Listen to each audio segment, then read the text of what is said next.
Earlier this week, Manchester United finalised the signing of Erik ten Hag as the club's next permanent manager. The Dutch tactician has been chosen by the Red Devils to take on the managerial hot seat for the next 3 years, and also has an option for another year. The Dutch tactician, who worked for the go-ahead Eagles during the 2012 to 2013 season, the Bayern Munich reserves between 2013 and 15, and Utrecht between 2015 and 2017, will thus take over from Ralf Rangnick at the end of the season. And now the rebuild truly begins. For far too long, Manchester United have been a disappointing presence in the Premier League. Money has been poured into the squad, but no matter who comes in, the team continues to be light years behind the likes of Manchester City and Liverpool. For fans, it's also very hurtful to see players on lucrative deals not showing any sort of passion on the pitch. This is a club where the structure is all wrong and everything has to be changed from the ground up. From uplifting the stadium to improving the training facilities to completely revamping the scouting network, it isn't just a change of players that's going to turn things around. They've tried that before. Take for example Paul Pogba. The midfielder returned to the club from Juventus 6 years ago for a lot of money. However, he's never really justified his price tag. Not just that, Pogba's agent Mino Raiola has been spewing all sorts of hate towards the same club that's paying his client's salary. The Frenchman, for his part, never moved to stop Raiola from talking trash, which simply shows where the World Cup winners' loyalties lie. The 29-year-old is in the last few months of his contract at Old Trafford and is unlikely to sign a new deal. His departure would and should represent a watershed moment for United, who really need to change their ways. Thankfully, Ed Woodward has left the club, and it was he who was directly responsible for signing players who offered more on the marketing front than on the sporting front. This just shows you where the priorities lie at the club.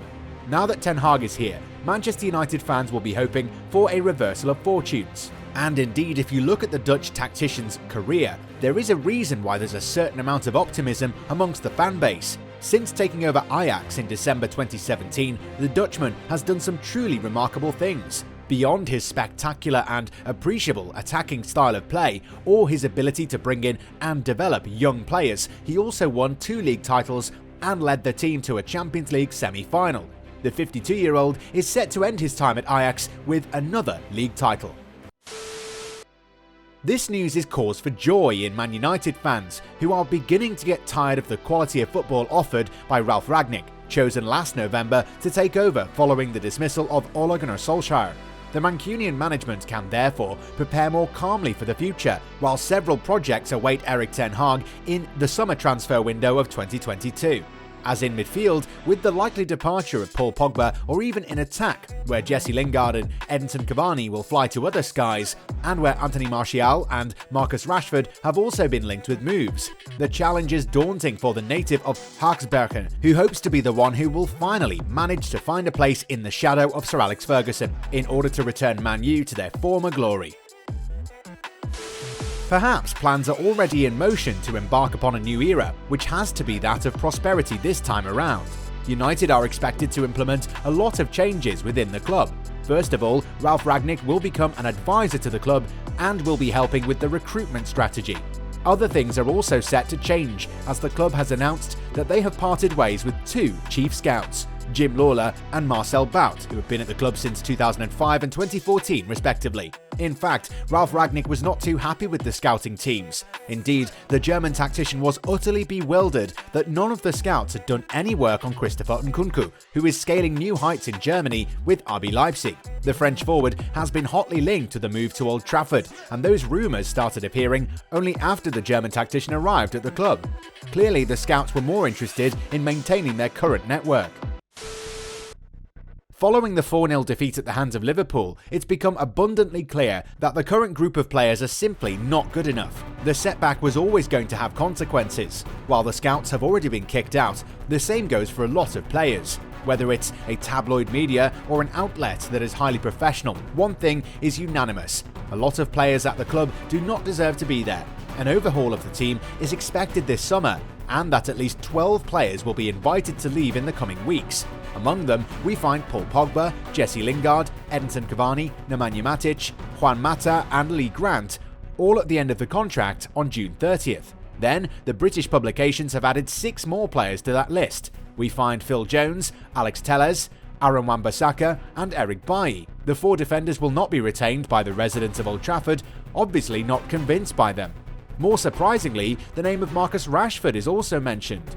For a few months, the British press had assured that the Englishman, who's not a potential starter in the eyes of Ralf Rangnick, will remain. This despite the fact that clubs like PSG, Arsenal and Barcelona are following him closely, and that he's only got 1 year left on his contract. But obviously, the management of Man United is no longer so firm on him, and the door could open this summer.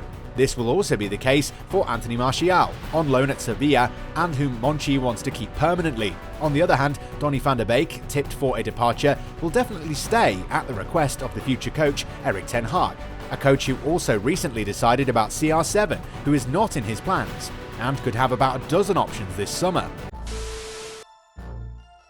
One of the biggest issues that any manager will have to resolve would be the Harry Maguire issue. The England international was brought over for big money, but if you watch him play, you could be forgiven for thinking that he's at best a championship level centre-back.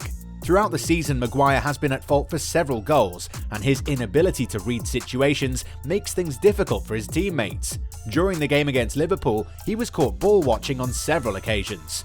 While United might have paid big money for him, maybe it's time to think about a more stable and assuring partner in defence for Raphael Varane. The Red Devils were linked with Jules Koundé last summer and could revive their interest this time around. And with the likes of Erik and Phil Jones likely to leave, signing another defender is critical.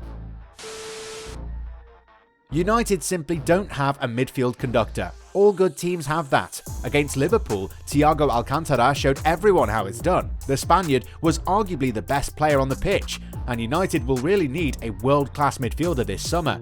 Declan Rice has been hotly linked with a move, but we don't think that United will pay €150 million to West Ham. In his place, the Red Devils could move for Aurélien Tchouameni, who is eager to leave France and is definitely one player any team would love to have. The Frenchman can play in a number of midfield roles, and this would be a dream signing for Ten Hag. The same goes for Ruben Neves, who could leave Wolves this summer. And of course, how can we forget about Donny van der Beek? The Dutch midfielder was never given a fair chance, and is a perfect Ten Hag player due to his ability to press and find space. Erik ten Hag must already know that United badly need a more mobile striker. Cristiano Ronaldo has been their saviour this season, but the Portugal international is not the sort of player who presses, so don't be surprised if the Dutch tactician makes the bold choice to enter the market for someone like Harry Kane, who is a world-class goalscorer and is a great creative influence as well. And if that doesn't work out, United might opt for Darwin Núñez, who's been on fire for Benfica this season. The Uruguayan striker has scored goals in Europe as well and could be a great alternative. Everything changes at United following the arrival of Ten Hag. The Dutchman likes his teams to have the ball, is attack-minded, and is cut from the same cloth as Pep Guardiola. In fact, the Ajax manager admits that he has been influenced by the Manchester City boss. Initially starting with a 4-4-2 diamond formation, he has switched to a 4-2-3-1, which was used by Solskjaer quite a lot, and after some contemplation by Rangnick as well. Ten Hag is the sort of man who will dissect every minor detail, and will even make a player go through extensive video footage if he's not happy about something. United's players will not only be fitter, they'll be tactically much better, because their new manager simply doesn't like to leave anything to chance. Of course, some of the United players will definitely be feeling very uncomfortable about the announcement, because Ten Hag's arrival means that they will have to come out of their comfort zones for the first time in many years, and that might not bode well for them, but it does bode well for the club in the long run.